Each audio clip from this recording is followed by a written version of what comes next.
ग्रामीण पृष्ठभूमि से मैं बिलोंग करता हूँ, तो मैंने लोगों को देखा है, मैंने गरीबी देखी है जीवन में। जो अपने लिए तो सभी करते हैं, लेकिन जो दूसरे के लिए करते हैं। छोटे से गांव से बिलोंग करता हूँ और वहाँ पे यूपीएससी का सोचना एक बहुत बड़ी बात होती है। मजाक उड़ाएंगे कि अरे तुम यूपीएससी कैसे निकाल सकते हो, एसएससी वगैरह भी निकाल लो तो बहुत बड़ी बात है। लगता था उस समय, हम सोचते थे कि कोई भी एक टीचर का भी या कोई कलर का भी हो जाएंगे ना तो हम लोग बहुत ही खुश होंगे, कोई भी एक जॉब ले लेंगे। प्राइमरी स्कूल का टीचर भी हो जाता है ना, तो भी क्योंकि मैंने देखा था कि अपने गाँव वगैरह में जो प्राइमरी टीचर होते थे उनकी बहुत इज्जत होती है। हमारे आसपास के जो कलीग होते थे बचपन में मैंने देखा है, तो वो लोग क्या करते थे कि बकरियां भैंस वगैरह चराते थे। तो बचपन में हमें पढ़ाई में मन नहीं लगता था, मैं सच बता रहा हूँ आपको।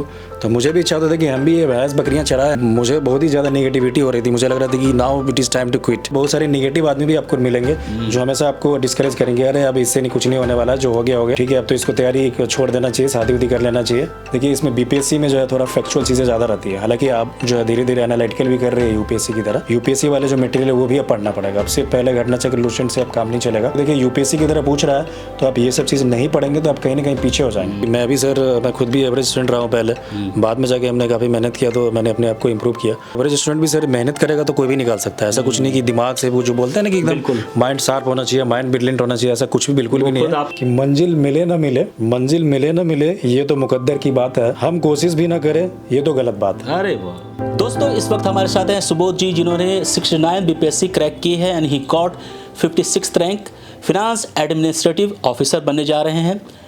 इन्होंने अपने 8 साल इस सिविल सर्विसेज में लगाए और बहुत ही उतार चढ़ाव इनकी ज़िंदगी में आई है, बहुत ही स्ट्रगल रहा है और तब जाके ये मंजिल मिली है। वो कहते हैं ना कि मंजिल तो मिल ही जाएगी, भटकते भटकते गुमराह तो वो हैं जो घर से निकलते ही नहीं। सुबोध जी को सबसे पहले कॉन्ग्रेचुलेसन सर।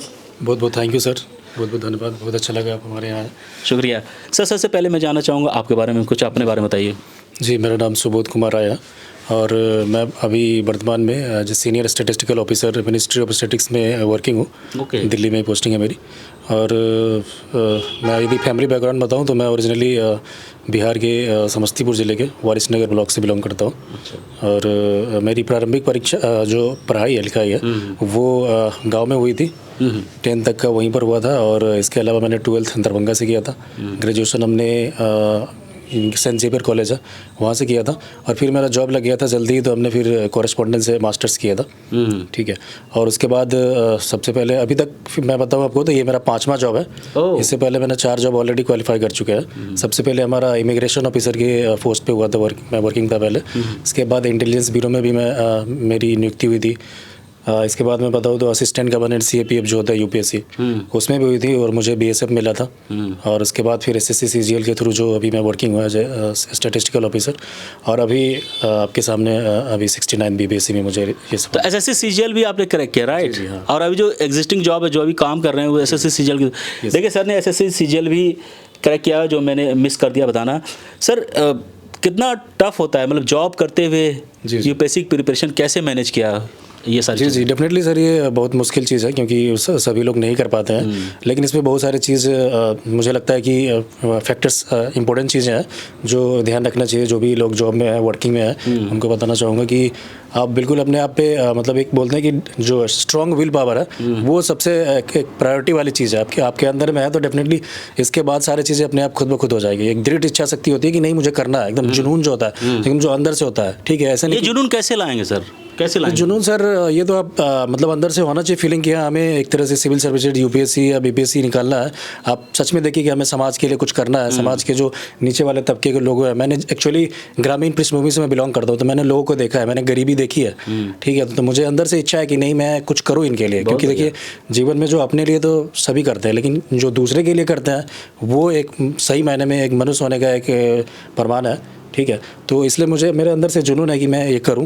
तो इसलिए मैंने जॉब करते हुए मैंने टाइम मैनेजमेंट पे ध्यान दिया। जैसे कि मान लीजिए ऑफिस में फॉर एग्जांपल बहुत सारे लोग जो वर्किंग है वो जो जैसे फॉर लंच टाइम हुआ, टी टाइम हुआ, हमें मिलता है डेफिनेटली। तो बहुत सारे जो सीरियस नहीं है वो क्या करते हैं, अपना कलीग के साथ घूमते हैं, है ना, टाइम स्पेंड करते हैं, बातचीत करते हैं।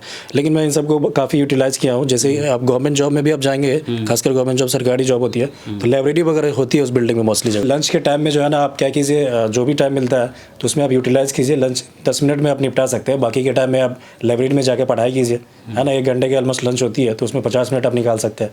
टी ब्रेक भी 2 बार होती है ना, तो उसमें भी आप जो है आधा घंटे का लेवल मिलता है, तो उसमें आप जाके पढ़ाई कीजिए, ठीक है। आप दूसरे से बात करने के अलावा ये सब कर सकते हैं। फिर भी आप इसके अलावा भी आप जब भी जाते हैं घर से बाहर, मतलब ऑफिस के बाद घर जाते हैं, तो मैं डायरेक्टली लाइब्रेरी में जाता था, मैंने लाइब्रेरी ज्वाइन किया हुआ था। तो इस तरह की चीज़ें आप कर सकते हैं। उसके बाद जैसे जॉब करने के बाद जो है ना काफ़ी एग्जॉस्ट हो जाते हैं डेफिनेटली, तो इसके लिए मैंने क्या किया था, एक तरीका अपनाया था कि ग्रुप डिस्कशन पे मैं ज़्यादा ध्यान देता था।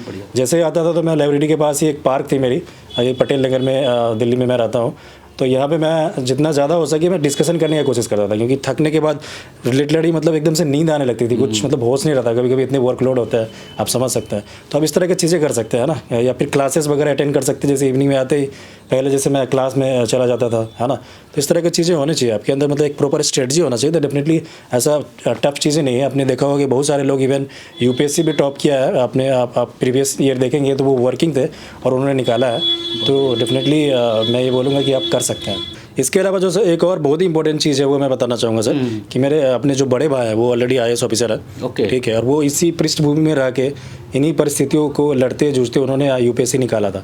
तो हमेशा मुझे लगा कि जब मेरे बड़े भैया कर सकते हैं तो मैं क्यों नहीं कर सकता। बहुत बढ़िया। क्योंकि डेफिनेटली मैं एक छोटे से गांव से बिलोंग करता हूं, और वहाँ पे यूपीएससी का सोचना एक बहुत बड़ी बात होती है। लोग मतलब मजाक उड़ाएंगे कि अरे तुम यूपीएससी कैसे निकाल सकते हो, SSC वगैरह भी निकाल लो तो बहुत बड़ी बात है, ठीक है। जब हम लोग जिस पृष्ठभूमि से बिलोंग करते हैं, जो एकदम ग्रामीण क्षेत्र है, तो वहाँ पर मेरे ब्रदर ने सबसे पहले निकाला था, तो मुझे एक अजीब सा मतलब एक जोश और जुनून होगा कि यदि वो कर सकते हो तो डेफिनेटली मैं भी कर सकता हूँ। वो भी इसी पृष्ठभूमि में रही और वो भी वर्किंग थे ऑलरेडी मेरी तरह, और दिल्ली में रह के कि उन्होंने निकाला। तो ये हमेशा लगा कि नहीं मैं कर सकता हूँ। ज़हन में थी जी, ये लग सकता है कि मेरे बड़े ब्रदर कर सकते हैं, वो सेम फैमिली से सेम पृष्ठभूमि से है, तो डेफिनेटली आज न कल मुझे भी सफलता मिलेगी। तो ये पॉजिटिविटी हमेशा मुझे कीप ऑन गोइंग रखा कि नहीं, 1 मोर टाइम, है ना, आप कोशिश करें तो डेफिनेटली आज न कल होगा ही। देखिए एक चीज़ मैं यहाँ पे ऐड करना चाहता हूँ, जितने स्टूडेंट्स इसको देख रहे हैं, क्योंकि हमारे चैनल पे middle class, lower middle class के भी बहुत सारे बच्चे हैं जिनको फाइनेंशियल इशूज़ होती है। तो कभी कभी क्या होता है कि आप जॉब वगैरह के बारे में सोचते हो कि जॉब कर लेते हैं यार, फिर सोचते हो यार जॉब करेंगे तो पढ़ाई कैसे करेंगे। सुबोध सर एक रियल एग्जांपल आपके सामने, ठीक है। इन्होंने 5 जॉब की और उस जॉब को करते हुए सर यहाँ तक पहुँचे, तो आप भी कर सकते हो। अगर आप जॉब नहीं कर रहे तो आपके लिए तो और बेहतर है, आपका बहुत सारा टाइम है। तो even if you are in working you can do it, you can crack UPSC और बीपीएससी। सर आप जैसे पृष्ठभूमि की बात बता रहे थे, घर में कौन कौन है आपके और किस तरह से सपोर्ट मिली घर में, अगर पेरेंट्स की बात करें, भाई जैसे भाई के बारे में बताया, इसके बारे में बताइए। जी, घर में मेरी माता तो अभी नहीं रही, उनका देहांत हो गया, और अभी मेरे पिता हैं और 2 बड़ी बहन हैं और एक बड़े भैया जिनके बारे में बताया कि वो IAS ऑफिसर हैं अभी, और सभी मैरिड हैं। अभी घर में मैं ही बचा हूँ अभी। तो दोनों बहनें भी वो भी मैरिड लाइफ है उनका भी, और फादर अभी फ़िलहाल घर पे हैं, और वो हमारे फार्मिंग वगैरह होती है अभी घर पे, तो वो देखते हैं। प्लस वो अभी आगे अभी सोशल वर्कर भी हैं बहुत बड़े हो, और अभी फुल पॉलिटिक्स में भी वो अभी गए हैं हाल ही में, ठीक है। तो शुरू में, लेकिन देखिए मैं ये बताना चाहूँगी हमारी पृष्ठभूमि अच्छी नहीं थी। जब हम लोग बचपन में जब विलेज में थे तो उस समय बहुत ही स्थिति ख़राब थी हमारी। तो बहुत मतलब लगता था उस समय, हम सोचते थे कि कोई भी एक टीचर का भी या कोई कलर का भी हो जाएंगे ना तो हम लोग बहुत ही खुश होंगे, ये सोचते, क्योंकि उस गाँव में रह करके आप डेफिनेटली यूपीएससी के बारे में तो बस आप कल्पना कर सकते हैं, सपना में देख सकते हैं। तो स्थिति बहुत ही मतलब उस समय सही नहीं थी, तो हम लोग वही सोचते कि बस कोई भी एक जॉब ले लेंगे, कलर का भी, या जो प्राइमरी स्कूल का टीचर भी हो जाता है ना, तो भी, क्योंकि मैंने देखा था कि अपने गांव वगैरह में जो प्राइमरी टीचर होते थे उनकी बहुत इज्जत होती है उधर, मास्टर साहब अपने देखा होगा बिहार में लोग बोलते हैं उसको, तो ये होती थी। और भी जो भी रहते थे उसको बाबू लोग बोलते थे, जो कलर वगैरह भी होते थे। तो हमें लगता था कि भाई एक तो जो है ना कुछ भी गवर्नमेंट जॉब होना चाहिए बस, तो उस समय वो सोचता है। लेकिन जैसे जैसे आगे हमने संघर्ष किया, मेहनत किया, तो हमें लगा कि नहीं, I can also do this. यदि कोई कर सकते, वो भी इंसान है, तो मैं भी इंसान हूँ, तो मैं क्यों नहीं कर सकता हूँ। हम हमारे अंदर हिम्मत है, हमारे अंदर जज्बा है, और हम मेहनत कर सकते हैं, तो डेफिनेटली नथिंग इज़ इम्पॉसिबल, है ना। तो ये चीज़ हमेशा मोटिवेट किया। तो इसलिए विषम परिस्थिति के बावजूद भी फैमिली में फाइनेंशियल स्थिति उतनी सही नहीं थी, फिर भी हमने कोशिश किया, और हमारे फादर जो मतलब इमोशनली और या फिर जो भी किए, हर तरीके से उन्होंने हम लोगों को पढ़ाई के लिए मोटिवेट किया। क्योंकि गांव में उस समय ये होता था कि हम लोग इस जगह से कि हमारे आसपास के जो कलीग होते थे बचपन में मैंने देखा है, तो वो लोग क्या करते थे कि बकरियां भैंस वगैरह चराते थे। अच्छा। ठीक है, जी जी, मतलब इतनी हमारे जो विलेज है वो पिछड़ा विलेज है, तो बचपन में हमें पढ़ाई में मन नहीं लगता था, मैं सच बता रहा हूँ आपको। तो मुझे भी इच्छा होता था कि हम भी ये भैंस बकरियां चराएं, हम इस उम्र में हमारे जो कलीग है मस्ती कर रहा है और मैं क्यों ये पढ़ाई कर रहा हूँ। ठीक है, लेकिन हमारे जो पिताजी थे वो बिल्कुल अलग रखे हम लोगों को, एकदम से पढ़ाई पे कभी भी कुछ, जैसे हम लोगों की फार्मिंग वगैरह होती थी जो है ना, तो वहाँ पे कभी वो जाने नहीं देते थे। बोलते थे कि नहीं, तुम सिर्फ पढ़ाई करो, बाकी हम सब ये लोग देखेंगे ये सब चीज़ें।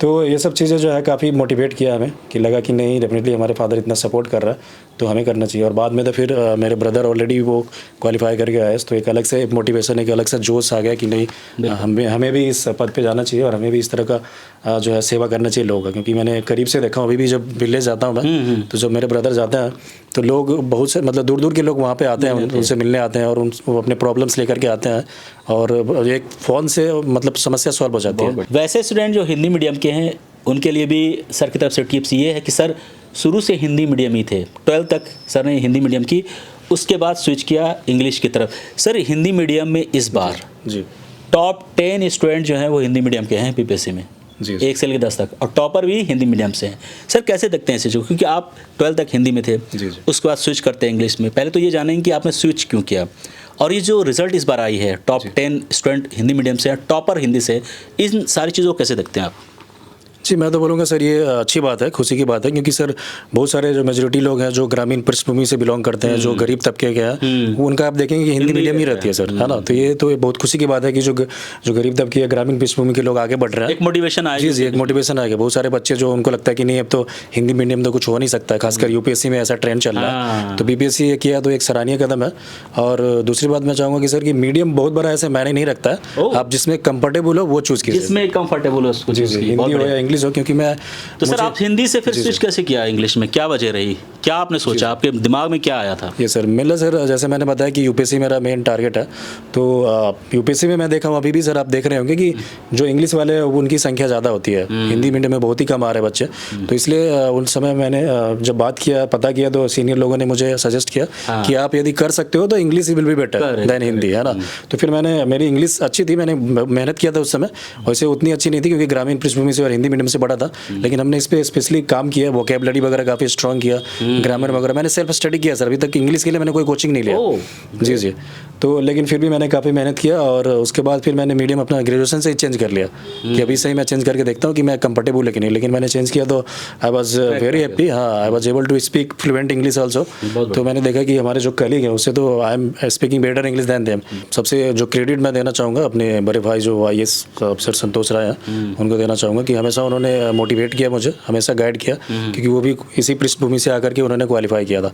तो वही हमेशा उनकी गाइडेंस रही। जी जी, हमेशा कभी कभी ऐसा लगा था कि जैसे मैंने 4 जॉब क्वालिफाई कर लिया फाइनली, ये 5वां मेरा जॉब है, लेकिन ये 4-5 साल पहले मैंने किया था, बाकी ये 4-5 साल जो था ना गैप रहा था, इससे मेरा रिजल्ट फाइनल कोई नहीं हो रहा था। तो मुझे बहुत ही ज़्यादा नेगेटिविटी हो रही थी, मुझे लग रहा था कि now it is time to quit, क्योंकि अपने फैमिली वाले तो डेफिनेटली सपोर्ट किया है, जो भी जो क्लोज हमारे अच्छे फ्रेंड्स हैं, जो सीनियर है, उन्होंने तो सपोर्ट किया, लेकिन इसके अलावा बहुत सारे नेगेटिव आदमी भी आपको मिलेंगे जो हमेशा आपको डिस्करेज करेंगे, अरे अब इससे नहीं कुछ नहीं होने वाला, जो हो गया हो गया, ठीक है, अब तो इसको तैयारी छोड़ देना चाहिए, शादी उदी कर लेना चाहिए, ठीक है, कि अब क्या कर रहा है पता नहीं, इतने दिन से जॉब कर रहा है, अभी तो कुछ किया नहीं है। तो कुछ लोग तो बोलते थे कि जी जी, ऐसे लोग आपके रिलेटिव में या फिर फ्रेंड में भी मिलेंगे, तो उनसे आप बिल्कुल बच के रहिए। और मेरे साथ भी ऐसा हुआ, लेकिन मैंने हिम्मत नहीं आ रहा, मुझे लगा कि नहीं, मैं यदि 4 गवर्नमेंट जॉब निकाला हूँ, मेरे अंदर कुछ है, कुछ पॉजिटिव चीज़ है, तो डेफिनेटली टुडे और tomorrow I will do this, है ना। तो ये चीज़ें पॉजिटिविटी मुझे हमेशा से मोटिवेट किया, और आज देखिए ये 4 साल बाद जो है ये सफलता मिली है मुझे, तो काफ़ी खुशी का मतलब एक तरह से माहौल है मेरे लिए, बहुत खुश हूँ मैं। सर मैंने सुना है कि आपने बीपीएससी जो क्रैक किया उसमें आपने कोचिंग वगैरह ली, सेल्फ स्टडीज़ किया, ये बात कहाँ तक सही है? ये सर ये भी मुझे लगता है इंडिविजुअल पर डिपेंड करता है। मैं ये बोलूँगा कि कोचिंग बहुत बड़ी चीज़ नहीं है। आजकल इतने सारे जो मटेरियल्स हैं, ऑनलाइन चीज़ें हो गए, यूट्यूब पे, सोशल मीडिया पे या गूगल्स पे आप कुछ भी करेंगे तो बहुत सारे मटेरियल मिल जाएंगे। तो मैं ये सजेस्ट करूँ कि आप यदि खुद से कर सकते हैं तो फिर आप कीजिए, है ना। कोचिंग करने का उतना ज़रूरी है, लेकिन आपको लग रहा है कि नहीं आपको ज़्यादा गाइडेंस की ज़रूरी है या फिर आपको कोचिंग की ज़रूरी है तो आप कीजिए। तो ये मुझे लगता है इंडिविजुअल पे सर। बहुत सारे आपने देखा होगा कि बिल्कुल सेल्फ स्टडी से भी क्वालिफाई किया, बहुत सारे लोग हैं जो कोचिंग करके भी करते हैं, है ना। तो आपको देख लीजिए, क्योंकि मैं सर ऐसे बीपीएससी के लिए स्पेशली नहीं किया था, क्योंकि मैं तो ऑलरेडी यूपीएससी का कर रहा हूँ। तो बीपीएससी के लिए बस टेस्ट सीरीज़ वगैरह हमने लिया था, जो मेंस वगैरह होता है उसका टेस्ट सीरीज़ लिया था। तो देखिए स्टडी से रिलेटेड मैं आपको जैसा कि बताया कि मेरी पृष्ठभूमि जो ग्रामीण पृष्ठभूमि थी और मैंने हिंदी मीडियम से बचपन में पढ़ाई किया था, लेकिन बाद में हमने इंग्लिश कन्वर्ट कर लिया था। तो मैं आपको बताऊंगा, देखिए मीडियम का ज़्यादा बात होता है, बहुत लोग कंफ्यूज करता है। तो आप लोग पहले डिसाइड कीजिए कि किस में आप कंफर्टेबल है ज़्यादा, है ना। बीपीएससी में तो देखिए ऐसा कुछ बहुत बड़ा इशू नहीं है, आपने देखा था इस बार जो रिजल्ट आया उसमें हिंदी मीडियम के बच्चे ने ही टॉप किया ज़्यादातर। तो बीपीएससी में आप हिंदी है तो हिंदी रखिए, और इंग्लिश में कंफर्टेबल है तो इंग्लिश में। हाँ, यूपीएससी में थोड़ा सा बोलना चाहूँगा कि इंग्लिश में मैंने जैसा ऑब्जर्व किया है कि थोड़ा रिजल्ट ज़्यादा आ रहा है। तो यूपीएससी की आप करना चाह रहे हैं तो उसमें आप यदि इंग्लिश रखना रहे तो इट इज़ बेटर, है ना। बाकी हिंदी वाले भी बच्चे क्वालिफाई करते हैं, ऐसा नहीं कि नहीं करते। और इसके अलावा मैं स्ट्रेटजी बताना चाहूँगा आप लोगों को। देखिए प्रीलिम से लेकर के पूरा फाइनल इंटरव्यू मेंस सब का बताऊँगा। तो देखिए प्रीलिम से रिलेटेड जो है आप देखिए इसमें बीपीएससी में जो है थोड़ा फैक्चुअल चीज़ें ज़्यादा रहती है। हालांकि आप जो है धीरे धीरे एनालिटिकल भी कर रहे हैं यूपीएससी की तरह, तो आप फैक्चुअल के साथ साथ एनालिटिकल दोनों पे आप ध्यान दीजिए, क्योंकि सिर्फ फैक्चुअल से अब काम नहीं चलेगा। पहले के जब ज़माने में जो था 3-4 साल पहले वो फैक्चुअल आते थे, अब थोड़ा जो है ना यूपीएससी की तरह आपको सोचना पड़ेगा। आपको मतलब कोई भी जो क्वेश्चन है उस पर टाइम देना पड़ेगा। आपने देखा था कि मल्टीपल चॉइस क्वेश्चन भी पूछे जा रहे हैं, है ना। तो इसके अलावा मैं बताऊंगा कि सोर्सेज का जहाँ तक बात है, तो प्रीलिम्स के लिए देखिए हमने जो किया था, जैसे आपको बताऊँ कि घटना चक्र और ल्यूसेंट जो है जो फैक्चुअल चीज़ें हैं, इसके लिए ये बुक सही है ना, आप इस पर रिफ़र कर सकते हैं। इसके अलावा जो एनालिटिकल चीज़ें हैं जो, क्योंकि अब यूपीएससी की तरह पूछ रही है, तो उसके अलावा आपको यूपीएससी वाले जो मटेरियल है वो भी अब पढ़ना पड़ेगा। अब सिर्फ पहले घटना चक्र ल्यूसेंट से अब काम नहीं चलेगा। तो इसके लिए आप सबसे पहले तो देखिए एनसीईआरटी पढ़ के अपना बेस बना लीजिए, है ना। एटलीस्ट कोशिश कीजिए। देखिए बहुत इजी होती है एनसीईआरटी, बहुत ही इजी लैंग्वेज में होती है, एकदम स्टोरी टाइप का दिया हुआ है। तो आप 6 से लेकर के एटलीस्ट 10 तक का है ना, तो सारे सब्जेक्ट पढ़ जाएंगे तो बेटर रहेगा। एंड देन देखिए कुछ बुक्स जो हायर लेवल के, जैसे लक्ष्मीकांत हो गया पॉलिटी के लिए, है ना, हिस्ट्री के लिए आपका स्पेक्ट्रम हो गया, ठीक है, और जो ज्योग्राफी हो गया इसके लिए वो अग्रवाल यानी बनवाल जी का बुक आती है, या फिर जीसी लियोंग का आता है। तो इस तरह की चीज़ें थोड़ा जितना हो सके आप कीजिए, क्योंकि देखिए यूपीएससी की तरह पूछ रहा है तो आप ये सब चीज़ नहीं पढ़ेंगे तो आप कहीं ना कहीं पीछे हो जाएंगे, समझ रहा है। क्योंकि यूपीएससी के वाले बच्चे जो है वो यहाँ पे आ रहे हैं, जिन्होंने इंटरव्यू दिया हुआ है यूपीएससी वाले बच्चे, तो जो सिर्फ बीपीएससी के कर रहे हैं, तो आप ये चीज़ नहीं पढ़ेंगे तो डेफिनेटली कहीं ना कहीं रेस में आप पीछे रहेंगे। तो आई विल सजेस्ट कि आप ये भी चीज़ देखिए। तो प्रीलिम्स का ये रहा। और इसके अलावा हाँ, आप टेस्ट सीरीज़ लगा लीजिए लास्ट के टाइम में, लास्ट के 1 मंथ में जो है कोई भी आप यदि आप कहीं ज्वाइन करना चाहेंगे कोचिंग तो भी वेल एंड गुड, नहीं तो आप मार्केट में बहुत सारे मिलते हैं, बहुत सारे कोचिंग का, तो आप अलग अलग कोचिंग का कीजिए। 3-4 कोचिंग अलग अलग के है ना, आप टेस्ट सीरीज उठा के लाइए और घर पे एटलीस्ट प्रैक्टिस कर लीजिए, है ना। तो उससे आपको एक रियल टाइम 2 घंटे जो होता है ना, आप टाइम देख करके कीजिए, ताकि आपको एग्जाम लाइक इन्वायरमेंट मिलेगा और आपको फील होगा कि आप क्या गलतियाँ कर रहे हो। जो गलतियाँ आपने किया है उस पर आप करेक्ट करने की कोशिश कीजिए।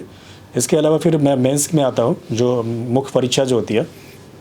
तो मुख्य परीक्षा में देखिए एस्से वगैरह भी ऐड कर दिया गया है, तो इससे काफ़ी महत्वपूर्ण भूमिका निभा रही है। तो उसमें आपको देखिए इसमें practice makes a man perfect. आप जितना प्रैक्टिस करेंगे उतना ही आपके लिए अच्छा रहेगा, क्योंकि इसमें नॉलेज बहुत ज़्यादा हेल्पफुल नहीं होता है ऐसे के लिए।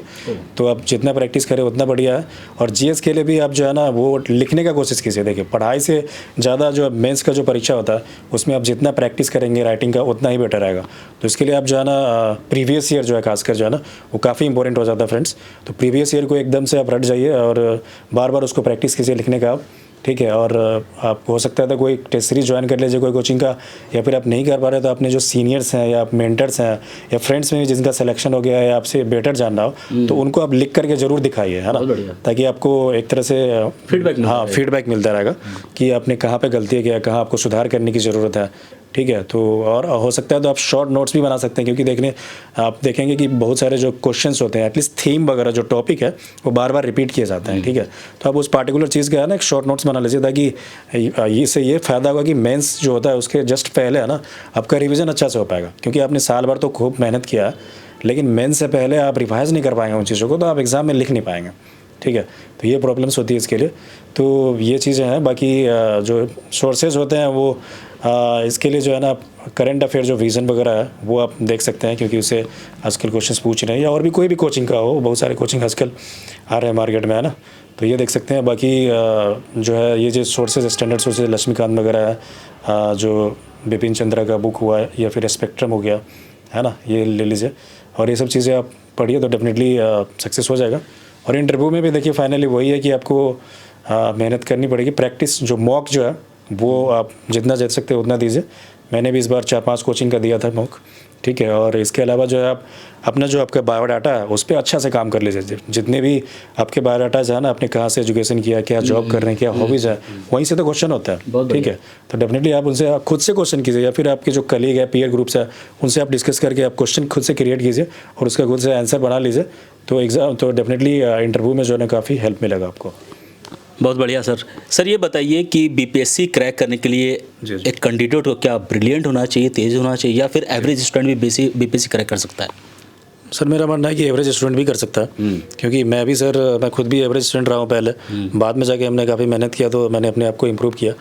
तो एवरेज स्टूडेंट भी सर मेहनत करेगा तो कोई भी निकाल सकता है। ऐसा कुछ नहीं कि दिमाग से वो जो बोलते हैं ना कि एकदम माइंड शार्प होना चाहिए, माइंड ब्रिलियंट होना चाहिए, ऐसा कुछ भी बिल्कुल भी नहीं है। आप कर सकते हैं। जी जी, आप खुद जो है ना, आप मेहनत बहुत बड़ा इंपॉर्टेंट चीज़ है। हार्ड वर्क जो है आप करेंगे तो आपका दिमाग अपने आप शार्प हो जाएगा। बिल्कुल, हार्ड वर्क में आप विश्वास करें। तो सर की जो बातें आपने सुनी हैं, हमें उम्मीद है कि आपने सीखा होगा। मोटिवेशन की बात जैसे करते हैं, देखो एक बात और कहना चाहूँगा कि मुश्किलों से भागना आसान है, मुश्किलों से भागना आसान है, ज़िंदगी के हर पहलू पे इम्तिहान है। जो डर गया वो ज़िंदगी में कुछ नहीं कर सकता, जो लड़ेगा उसके कदमों में सारा जहान है। सर की ये स्टोरी इस कोर्ट पे भी फिट बैठती है।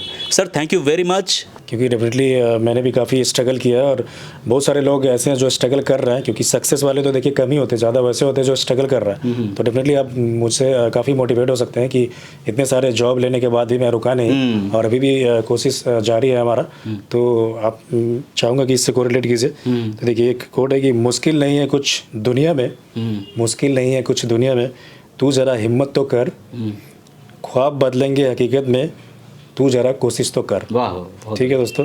इसके अलावा एक और चीज़ मैं बोलना चाहूँगा कि मंजिल मिले ना मिले, मंजिल मिले ना मिले ये तो मुकद्दर की बात है, हम कोशिश भी ना करें ये तो गलत बात है। अरे वाह, बहुत बढ़िया, बहुत बढ़िया तो सर। डेफिनेटली दोस्तों आप कोशिश कीजिए और डेफिनेटली हमारे सर हैं, इस चैनल के माध्यम से आपको भी मोटिवेशन मिलता रहेगा और आप हमसे भी जुड़ सकते हैं। कुछ भी गाइडेंस हो तो डेफिनेटली है ना, पूछिए फेसबुक में या फिर जो है इंस्टाग्राम वगैरह है सर आप? जी इंस्टाग्राम भी है मेरा। हाँ, तो सर का इंस्टाग्राम का आईडी इस चैनल में मिल जाएगा आपको, वहाँ से फॉलो कर सकते हैं सर के लिए।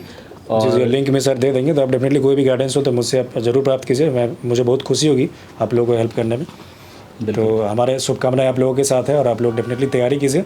और एक ही बात बताना चाहूँगा कि हिम्मत मत हारिए, ठीक है। असफलता अभी टेम्पोररी चीज़ है और सफलता जो है वो परमानेंट चीज़ होती है, ठीक है। अब इस चीज़ को ध्यान रखिए और एकदम दिन रात मेहनत कीजिए और अपने तरफ से कोई भी कसर नहीं छोड़ना है। Thank you very much Subodh ji. जी सर, बहुत it's was a wonderful interview. Yes sir. और मैं चाहता हूँ कि आप इसी तरह आगे बढ़ें। और जो मुझे अभी तक आपसे चर्चा में ये बात मेरे जहन में ये आ रही कि आपके दिल में, आपकी आत्मा, दिल वो समर्पित है लोगों के लिए। जिस तरह आपके बड़े भाई हैं, आपके पापा हैं, जी जी, जो उनकी सोच है वैसी सोच आपकी है। तो मेरे कहने का मतलब ये है कि बीपीएससी की तरफ से जो भी जिम्मेदारी आपको मिले, जी जी, उसका क्रियान्वयन उसको सही तरह से आप करें, पूरी निष्ठा ईमानदारी के साथ। Yes sir. अपने बड़े भाई, अपने पापा, अपने गांव, अपने स्टेट का नाम रोशन करें। जी जी सर, बहुत बहुत धन्यवाद सर। और डेफिनेटली मैं आपके इन आशाओं पे बिल्कुल खरा उतरूँगा और मैं उम्मीद करता हूँ कि लोग भी इन चीज़ से बहुत मोटिवेट होंगे और इससे जो है एक पॉजिटिव जो है एनर्जी उनको मिलेगी। और इसलिए आप सबको धन्यवाद और आपको भी सर बहुत बहुत धन्यवाद कि God bless you, God bless. समय दिया मुझे। Thank you sir, thank you.